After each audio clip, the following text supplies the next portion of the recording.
Baik, langsung saja saya akan menjelaskan tentang konstanta umum saluran transmisi.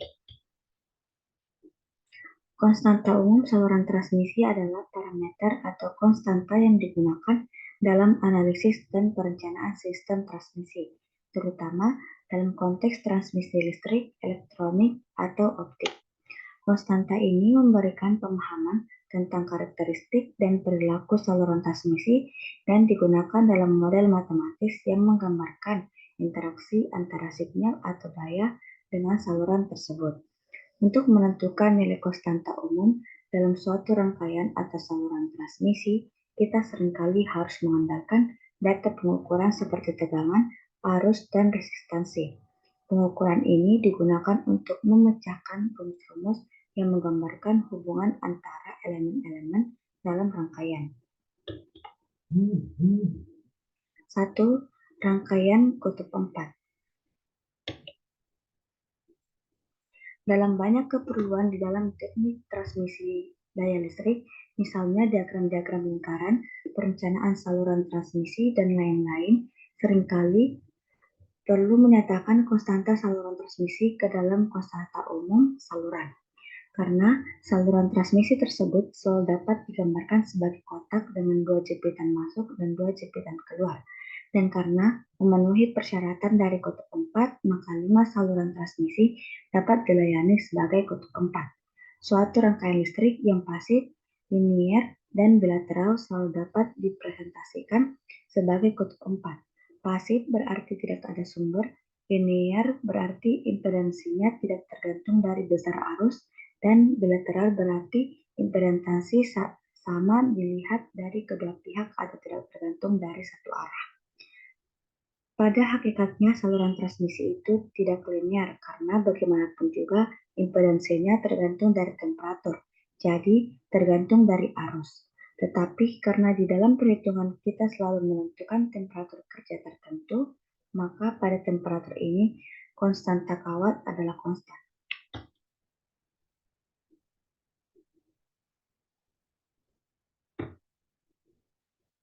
Gambar 1 yaitu gambar kutub 4. Jadi karena saluran transmisi termasuk transformator memenuhi ketiga syarat-syarat di atas, maka saluran transmisi dan transformator dapat direpresentasikan sebagai kutub 4. Dalam gambar 1, A, B, C, dan D adalah konstan umum dari rangkaian itu. Relasi tegangan dan arus untuk suatu kutub 4 adalah PS sama dengan APR ditambah BIR. PS sama dengan CVR ditambah DIR. Dan FR sama dengan DVS dikurang BIS. IR sama dengan min CVS ditambah AIS. Berikut adalah contoh soal. Kemudian 2 saluran transmisi sebagai kutub 4. Nomor 2 yaitu saluran transmisi pendek. Relasi tegangan dan arus untuk saluran pendek yaitu PS sama dengan VR ditambah ZIR. IS sama dengan 0 ditambah IR. Dengan perbandingan persamaan di atas, maka A sama dengan 1 banding B sama dengan A sama dengan 1, B sama dengan Z, C sama dengan 0, D sama dengan 1. Saluran menengah. 1. Nominal T. Untuk representasi nominal T, gambar 3 diperoleh dan arus. Gambar nominal T saluran menengah pada gambar 3. Dari gambar 3 dapat diturunkan PS sama dengan 1 ditambah YZS dikali VR ditambah ZS ditambah ZR ditambah ZSY XR dikali IR. IS sama dengan YVR ditambah I ditambah 1 ditambah YZR dikali IR.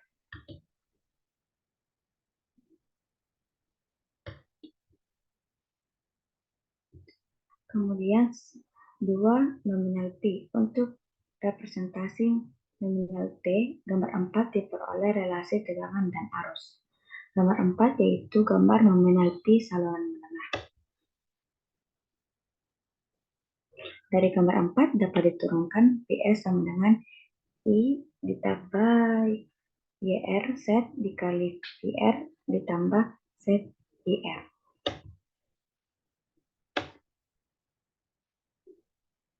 Kemudian saluran panjang. Persamaan untuk saluran panjang yaitu VS sama dengan cos Y1 dikali VR ditambah ZK sin G1 dikali IR. IS sama dengan sin Y1 per ZK VR ditambah cos Y1 IR. Jadi A sama dengan B sama dengan cos Y1, B sama dengan ZK sin Y1, C sama dengan sin Y1 per ZK. Berikut adalah contoh soalnya. 3. Sifat-sifat kutub 4. Suatu kutub 4 simetris ialah bila mana rangkaian itu sama dipandang dari kedua ujungnya. Dalam hal saluran transmisi menengah bila ZS sama dengan ZR atau YS sama dengan YR untuk kutub 4 yang simetris diperoleh A sama dengan B. Pada kutub 4 berlaku relasi AD dikurang BC sama dengan 1. Bukti, masukkanlah tegangan yang diketahui E pada jepitan ujung kiri dan hubung singkat jepitan ujung beban. Nomor 5 yaitu kutub 4 ujung beban di hubung singkat. Dari gambar 5, VS sama dengan E sama dengan AVR ditambah BIR sama dengan 0 ditambah BI2, I2 sama dengan E per B. Sekarang jepitan ujung kiri dihubung singkat dan pada jepitan ujung beban dimasukkan tegangan E. Nomor 6 yaitu kutub 4 ujung kiri dihubung singkat.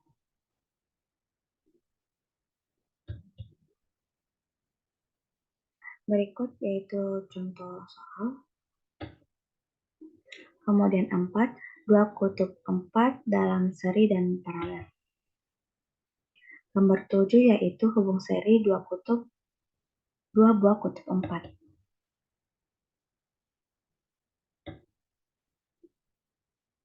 Konstanta umum ekuivalen dari gabungan seri yaitu A sama dengan A1A2 ditambah B2C1B sama dengan A2 B1 ditambah B2 D1C sama dengan A1C2 ditambah C1. D2D sama dengan B1C2 ditambah D1D2.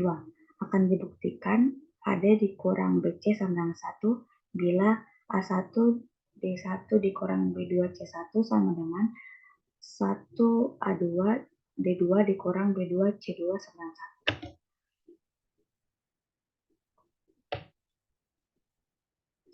Nomor 8 yaitu hubungan paralel dua buah kutub 4.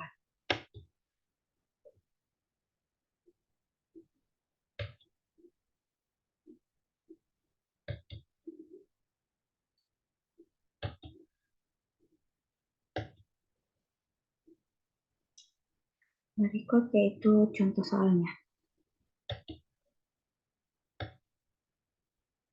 5.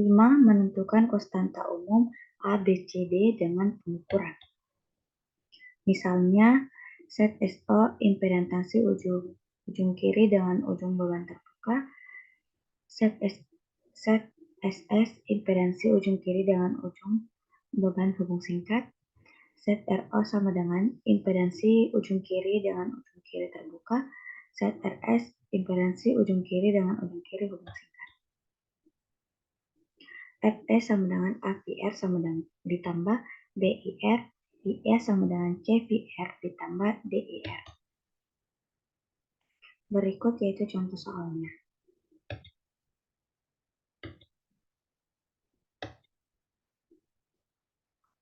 Sebagai kesimpulan, konstanta umum dalam saluran transmisi adalah alat penting dalam analisis dan perencanaan sistem kelistrikan.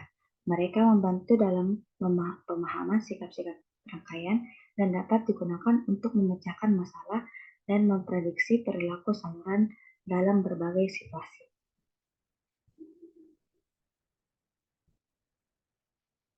Mungkin itu saja yang dapat saya sampaikan. Lebih dan kurangnya mohon dimaafkan. Wassalamualaikum warahmatullahi wabarakatuh.